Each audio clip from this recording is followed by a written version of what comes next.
দিনটা ছিল রবিবার। রবিবারটা আসলে কেন জানি মনটা ভালোই থাকে, কারণ বাবা বাড়িতে থাকে আর সকাল থেকে খাওয়া দাওয়া প্রচুর মজা চলতে থাকে। তো বাবা সকাল সকাল পুকুরে চলে গিয়েছিল, মাছ ধরে এনেছে। তারপরে দাদা টিফিন এনে দিয়েছে, পরোটার আলুর দম খেয়ে নিয়েছি।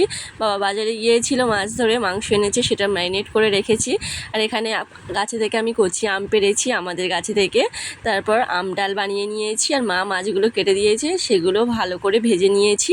আর সজনে ডাঁটা এখন সবার বাড়িতেই চলছে, আমার বাড়িতেও সজনে ডাঁটা চলছে, তাই আলু দিয়ে সজনে ডাঁটা মাছের ঝোল বানিয়েছিলাম। তারপরে যুক্তি ফুল, যেটা চলতেই থাকছে এখন, তো সেটাও ভাজা বানিয়ে নিয়েছি। সবাই খেতে খুব পছন্দ করে আমার বাড়িতে।